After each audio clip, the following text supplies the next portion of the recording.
Поштовани гледачи, оние што ги очекуваат 30 минути на Маја готви, дека проверат тенџерето да не загори. За 15 минути ќе ги гледате новите рецепти од кујната на Маја. Но една друга Маја е во моето студио, а тоа е Маја Морачен, пратеник на ДОМ, коалицијски партнер на владеечкото мнозинство. Добар ден и ви благодарам што одвоивте време. Или може би се спасивте од оваа сесија во парламентот. Добар ден, благодарам. Директно да ве прашам, што се шумоли во кулуарите околу оваа двојна понуда, помирување, амнестија, излезност евентуално од овој ќорсокак во кој сме, или уставни измени или вонредни избори? Да, во парламентот јас доаѓам од таму. Директно се уште тече дебатата околу уставните измени. Јас не би ги поистоветила директно да одговорам на вашето прашање, помирувањето и амнестијата во едно длабоко поделено општество како нашето, особено по партиска линија, кое трае подолго време, мислам дека помирување е неопходно.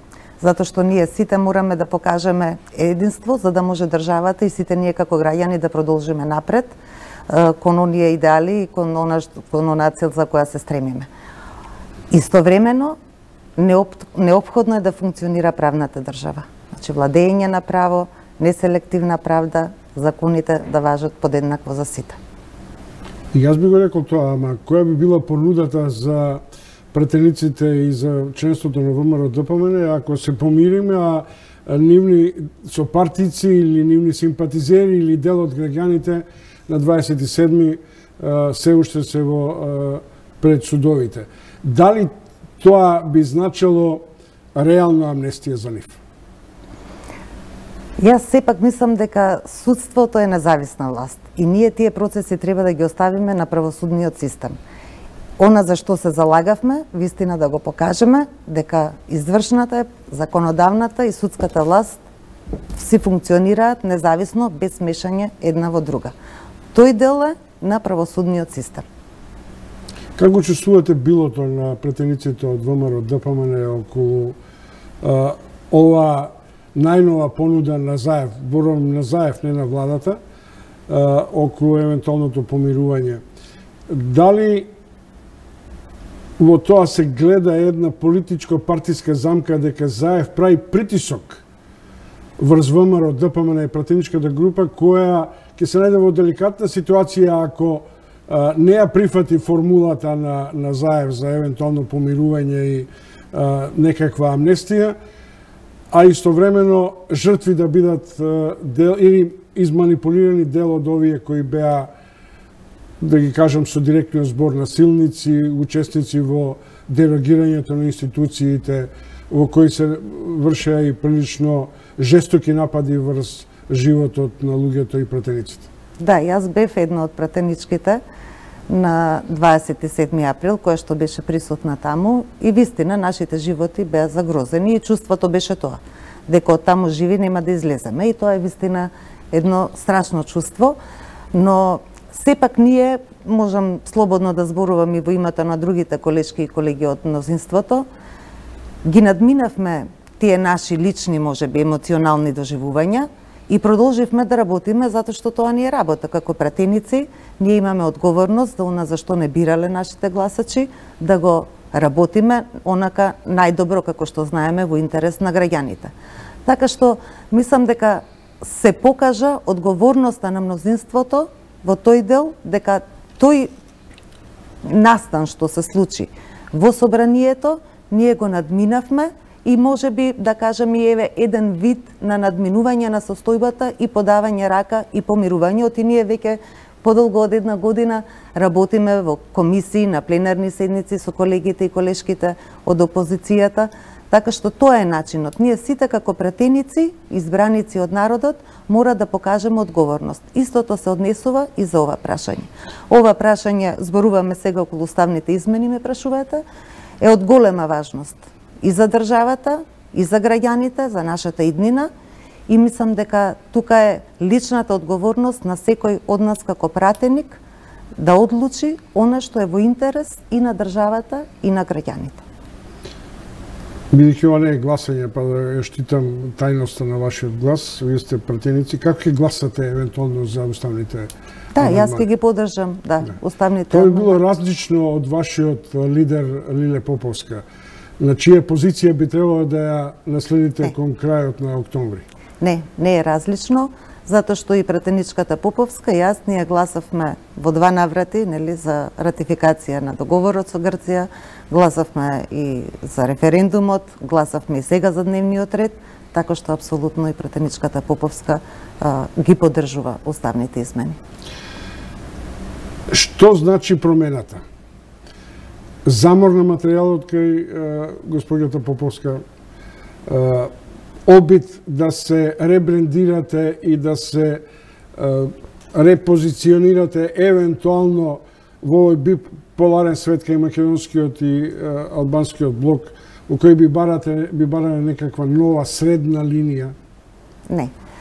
Прво, повлекувањето на лидерката Поповска беше најавено уште на минатиот конгрес. Тоа беше нејзин трет мандат како лидерка на Дом. Дом веќе 13 години функционира и уште тогаш најави дека тоа ќе биде нејзин последен мандат како председателка на партијата и не е ништо ново на политичката сцена во Македонија и во изминатите година-две постојано го повторуваше тоа дека повеќе не би сакала да биде кандидирана за председателка и тоа е еден природен тек, да речам, на настаните во една политичка партија. Ние веројатно во Македонија сме навикнати малку поинаку да одат некои процеси на промени.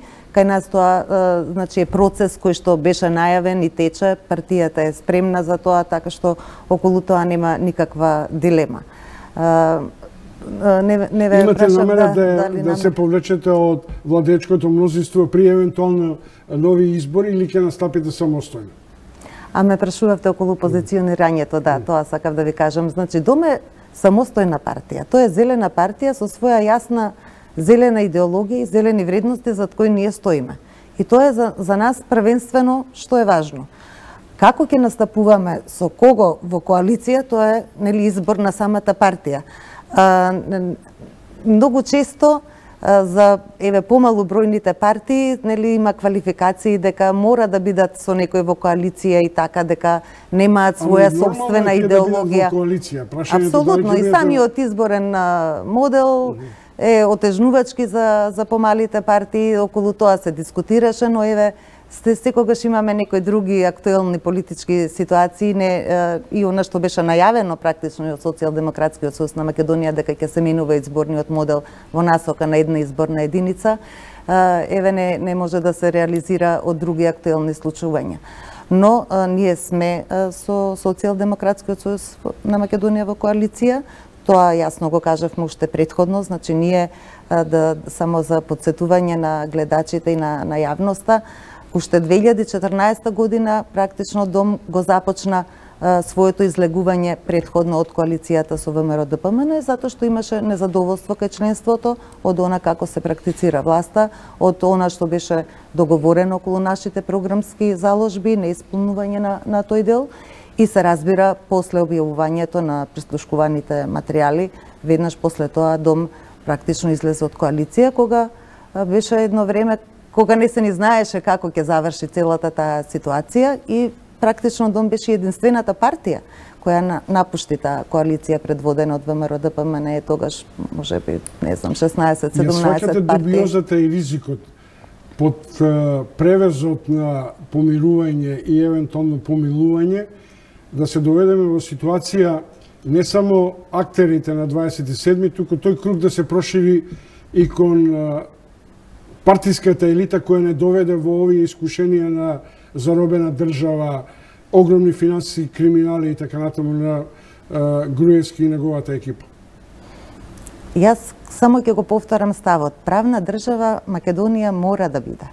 Затоа што инаку безпредметно е. Значи, тоа беа нашите основни заложби на сите кои бевме во коалицијата. Тоа беа вредностите за кои застанавме. Да не заборавиме протестите на граѓаните, практично ја искажаа таа голема потреба на граѓаните за правда, за неселективна правда, за нормална, функционална правна држава, така што дополнително тоа е еден од условите, нели, кои како реформи мора да ги спроведеме во контекст на приближувањето кон Европската унија, така што тоа е патот по кој Македонија како држава мора да оди. Правната држава мора да функционира со независно судство. Лично вие би му простиле, например, на сторителот на атакот врз Заев, врз Села, врз Радмила Шекеринска, би му простиле на Груевски и на таа политичка елита со која во еден завршница да почнете да се конфронтирате за евентуално сплотување на народот? Не е предмет личното простување. Затоа и претходно ви споменав, ние сите практично на некој начин сме го надминале. Зборот простување за мене не е вообичаен, затоа велам е надминат тој јас кој што се создаде, бидејќи беше вистина травматична целата состојба. Со самото тоа што сите пратеници работиме година и повеќе од настаните од 27 април заедно во парламентот и се трудиме да ги направиме најдобрите можни напори за да функционира собранието, да се донесат реформски закони, ја пратите ситуацијата, имаше различни групи, значи секогаш волјата беше појака од некои лични емоции или несогласување. И за мене тоа доблест на сите пратеници што покажаа дигнитет и покажаа одговорност кон функцијата која вршат како избраници на луѓето. Ајде за крај да ги оставиме помирувањето, да се вратиме кон вжештувањето на евентуалните перспективи на дом, на внатрешната политичка цена. Меѓутоа има еден процес во овие нови налети на избори, на локални избори, на парламентарни избори, на реафирмација, како вие рековте, на зелените. Ќе офатите тој бран, дали е тоа системот во кој сите викаме сега заштита на човекова околина, природните ресурси и така натаму, и дека тоа е вашата шанса. Или ќе барате шансата во новата филозофија на луѓе кои го сакаат природното политичко его кај себе и наспроти поларизираните сили? За мене не е изненадување резултатот на зелените нови избори и во Белгија, и во Луксембург, и во Баварија, бидејќи ние сме, се разбира, во контакт со нашите сестрински партии од овие земји, тоа беше за нив очекуван резултат и анкетите тоа го покажаа. Резултатите се навистина извонредни и навистина е тоа голем успех. И не е случаен, бидејќи ние малку ги пратиме тие политики, бидејќи секогаш има кај нас некои жешки актуелни политички теми, но зелените со години и со децении работат на реафирмирање и на презентација практично на своите идеали и на своите зелени вредности пред европската јавност. И сега тоа покажува резултат. И за мене пресудно за добрите резултати на зелените партии во Западна Европа е точно доследноста кон зелените вредности. И тоа не се само еколошките теми, како што кај нас вообичаено се подразбира кога се зборува за некоја зелена партија, затоа што тоа опфаќа почитување на човековите права и слободи. Тоа е многу важен програмски столб во сите зелени партии, владење на правото, борба против корупција, така што родова еднаквост, нивните ставови во однос на бегалската криза, на поддршка на бегалците, така што тоа е една широка идеологија и сите тие вредности се подеднакво важни за Зелената партија, исто како што се разбира и заштитата на животната средина и особено темата климатски промени која е актуелна во Западна Европа. Благодарам Маја Морачанин, пратеник, идниот лидер на Дом, гостин во отвореното студио. Чувте дел од изворните реакции околу случувањата во куларите на парламентарните групи. Уште еднаш ви благодарам, а сега следува другата Маја Готви.